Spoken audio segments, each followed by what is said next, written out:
One small question. ನೀನು ಏನ್ ಮಾಡ್ತಿದ್ಯಾ? ಅವನು ಓದ್ತಿದ್ದಾನಾ?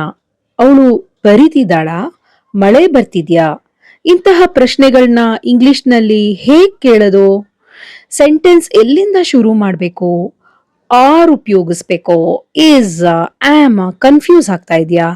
ಡೋಂಟ್ ವರಿ, ಇವತ್ತಿನ ವಿಡಿಯೋ ಮುಗಿಯೋ ಅಷ್ಟರಲ್ಲಿ ನೀವು ಇಂತಹ ಕ್ವೆಶ್ಚನ್ಸ್ ಅನ್ನ ತುಂಬಾ ಸುಲಭವಾಗಿ ಕೇಳಲು ಕಲ್ತ್ಬಿಡ್ತೀರಾ. ನಮಸ್ಕಾರ friends, welcome back to English so easy. ಇದು ನಮ್ಮ ground level to next level spoken English series. ನಾವು ಈಗಾಗಲೇ ಇಂಗ್ಲಿಷ್ ಮಾತನಾಡಲು ಬೇಕಾಗಿರುವ ಸ್ಟ್ರಾಂಗ್ ಫೌಂಡೇಶನ್ನ ಸ್ಟೆಪ್ ಬೈ ಸ್ಟೆಪ್ ನಿರ್ಮಿಸುತ್ತಾ ಬಂದಿದ್ದೇವೆ. ನಿನ್ನೆಯ ಕ್ಲಾಸ್ 8 ಕ್ಲಾಸ್ನಲ್ಲಿ ಕಂಟಿನ್ಯೂಸ್ ಟೆನ್ಸ್ ಸ್ಟೇಟ್ಮೆಂಟ್ಸ್ ಹೇಗೆ ಮಾಡಬೇಕು ಅಂತ ಕಲ್ತ್ಕೊಂಡ್ವಿ ಅಲ್ವಾ? ಇವತ್ತು ಅದೇ ಕಂಟಿನ್ಯೂಸ್ನ ಬಳಸ್ಕೊಂಡು ನಾವು ಕ್ವೆಶ್ಚನ್ಸ್ ಕಲಿಯೋದನ್ನ ಕೇಳೋಣ. ನನ್ನ ನಂಬಿ ಇವತ್ತಿನ ರೂಲು ಕೇವಲ ಒಂದೇ ನಿಮಿಷದಲ್ಲಿ ನಿಮಗೆ ಅರ್ಥ ಆಗುತ್ತೆ. ಮೊದಲು ನೆನ್ನೆಯ ಕ್ಲಾಸ್ನ ಒಂದು ಬಾರಿ ನೆನಪಿಸ್ಕೊಳ್ಳೋಣ. ಕಂಟಿನ್ಯೂಸ್ ಟೆನ್ಸ್ ಸ್ಟೇಟ್ಮೆಂಟ್ ಫಾರ್ಮುಲಾ ನೆನ್ನೆ ಕಲ್ತ್ಕೊಂಡ್ಬಲ್ಲ, ಅದರಲ್ಲಿ ಏನಿತ್ತು ಅಂತ ಹೇಳಿ ನೋಡೋಣ. Subject plus am are is are are plus verb ಜೊತೆಗೆ ING ing. For example, I am eating, she is singing, they are playing. ಇದು ಸ್ಟೇಟ್ಮೆಂಟ್. ಆದ್ರೆ ಇದೇ ಸೆಂಟೆನ್ಸ್ ಅನ್ನ ನಾವು ಕ್ವೆಶ್ಚನ್ ನ ಹೇಗೆ ಮಾಡೋದು? ಇವತ್ತಿನ ಕ್ಲಾಸ್ ನ ಸೀಕ್ರೆಟ್ ರೂಲ್ ಏನು ಗೊತ್ತಾ? ಈ ಸೆಂಟೆನ್ಸ್ ನ ಮಧ್ಯದಲ್ಲಿರೋ ಆಮ್, ಈಸ್ ಮತ್ತೆ ಆರ್ ನ ಸೆಂಟೆನ್ಸ್ ನ ಸ್ಟಾರ್ಟಿಂಗ್ ಅಲ್ಲಿ, ಬಿಗಿನಿಂಗ್ ನಲ್ಲೇ ಇಟ್ರೆ ಅದು ಕ್ವೆಶ್ಚನ್ ಆಗಿ ಚೇಂಜ್ ಆಗೋಗುತ್ತೆ. ಆಮೇಲೆ ಅದ್ರ ಕಡೆಯಲ್ಲಿ ಬರಿಬೇಕಾದ್ರೆ ಒಂದು ಕ್ವೆಶ್ಚನ್ ಮಾರ್ಕ್ ಹಾಕೋದನ್ನ ಮರಿಬಾರ್ದು. ಅಷ್ಟೇ, ಇಷ್ಟು ಈಸಿ ಅಲ್ವಾ?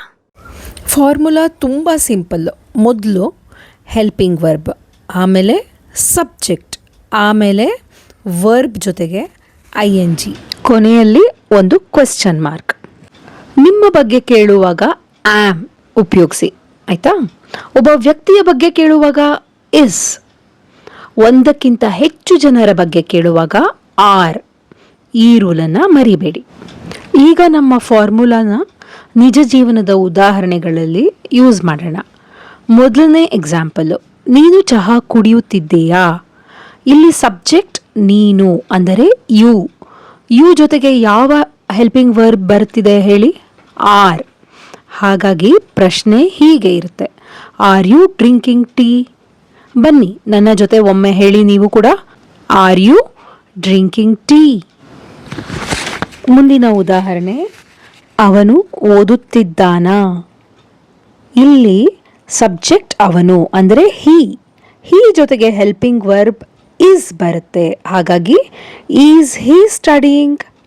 ಮತ್ತೊಮ್ಮೆ ನನ್ನ ಜೊತೆ ಹೇಳಿ, ಈಸ್ ಹಿ ಸ್ಟಡಿಯಿಂಗ್? ಈಗ ಅವಳು ಅಡಿಗೆ ಮಾಡುತ್ತಿದ್ದಾಳಾ? ಸಬ್ಜೆಕ್ಟ್ ಅವಳು ಅಂದರೆ ಶಿ ಜೊತೆ ಈಸ್ ಬಳಸಬೇಕು. So the question is she cooking? ಒಮ್ಮೆ ರಿಪೀಟ್ ಮಾಡಿ, ಈಸ್ ಶಿ ಕುಕಿಂಗ್? ಈಗ ಒಂದು ಗ್ರೂಪ್ ಬಗ್ಗೆ ಪ್ರಶ್ನೆ ಕೇಳೋಣ. ಅವರು ಕ್ರಿಕೆಟ್ ಆಡುತ್ತಿದ್ದಾರಾ? ಇಲ್ಲಿ ಸಬ್ಜೆಕ್ಟ್ ಅವರು ಅಂದರೆ ದೇ ಅಂದರೆ ಒಂದಕ್ಕಿಂತ ಹೆಚ್ಚು ಜನ, ಆದ್ದರಿಂದ ಹೆಲ್ಪಿಂಗ್ ವರ್ಬ್ ಆರ್. ಹಾಗಾಗಿ ಆರ್ ದೇ ಪ್ಲೇಯಿಂಗ್ ಕ್ರಿಕೆಟ್? ಬನ್ನಿ ಎಲ್ಲರೂ ಒಮ್ಮೆ ಹೇಳಿ, ಆರ್ ದೇ ಪ್ಲೇಯಿಂಗ್ ಕ್ರಿಕೆಟ್? ಈಗ ಪ್ರಕೃತಿಯ ಬಗ್ಗೆ ಕೇಳೋಣ. ಮಳೆ ಬರುತ್ತಿದೆಯಾ? ಮಳೆನ ಇಂಗ್ಲಿಷ್ನಲ್ಲಿ ಸಾಮಾನ್ಯವಾಗಿ ಇಟ್ ಅಂತ ಹೇಳ್ತೀವಿ. ಇಟ್ ಜೊತೆಗೆ helping verb is. Complete question ಏನಾಗುತ್ತಾಗ? Is it raining? ರಿಪೀಟ್ ಮಾಡಿ, ಈಸ್ ಇಟ್ ರೈನಿಂಗ್? ಮುಂದಿನ ಉದಾಹರಣೆ, ನೀನು ನಡೆಯುತ್ತಿದ್ದೀಯಾ? ಸಬ್ಜೆಕ್ಟ್ ಇಲ್ಲಿ ಯು ಜೊತೆಗೆ helping verb are. Complete question ಏನಾಯಿತು? Are you walking? ಬನ್ನಿ ಒಮ್ಮೆ ಹೇಳಿ, are you walking? Next example, ಅವಳು ಮೊಬೈಲ್ ಬಳಸುತ್ತಿದ್ದಾಳಾ? ಸಬ್ಜೆಕ್ಟ್ ಶಿ ಜೊತೆಗೆ helping verb is. So complete question, is she using a mobile? Repeat, is she using a mobile? Is he driving? ಅವನು car ಓಡಿಸುತ್ತಿದ್ದಾನಾ? ಇದು ಇವತ್ತಿನ ಕೊನೆಯ ಉದಾಹರಣೆ. ಇಲ್ಲಿ ಸಬ್ಜೆಕ್ಟ್ ಹಿ ಹಿ ಜೊತೆಗೆ ಹೆಲ್ಪಿಂಗ್ ವರ್ಬ್ ಈಸ್. ಹಾಗಾಗಿ is he driving. Repeat, is he driving.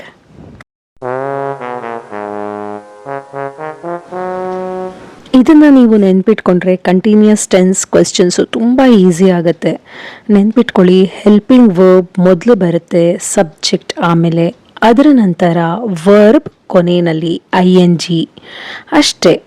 ಇನ್ನು ನೀವು ಇಂತಹ ಕ್ವೆಶ್ಚನ್ಸನ್ನು ನಿಮ್ಮ ಮನೆಯಲ್ಲಿ, ಕಾಲೇಜಲ್ಲಿ, ಆಫೀಸ್ನಲ್ಲಿ ಕಾನ್ಫಿಡೆಂಟಾಗಿ ಕೇಳ್ಬೋದು. ಬನ್ನಿ ಈಗ ಕ್ವಿಸ್ ಚಾಲೆಂಜ್ಗೆ ಹೋಗೋಣ. Now it's your turn. ಈಗ 5 ಸೆಂಟೆನ್ಸ್ನ ನೀವು ಇಂಗ್ಲೀಷ್ಗೆ ಟ್ರಾನ್ಸ್ಲೇಟ್ ಮಾಡಿ. ಕಾಮೆಂಟ್ ಬಾಕ್ಸ್ನಲ್ಲಿ ನಿಮ್ಮ ಆನ್ಸರ್ಸ್ನ ಈಗಲೇ ಬರೀರಿ. ಸರಿಯಾಗಿ ಬಂದಿದೆಯಾ ಅಥವಾ ಇಲ್ವಾ ಅಂತ ನಾನು ಸ್ವತಃ ನೋಡ್ತೀನಿ. ಯಾವುದಾದ್ರೂ ತಪ್ಪಿದರೆ ನಾನು ಅದನ್ನು ಕರೆಕ್ಟ್ ಮಾಡ್ತೀನಿ.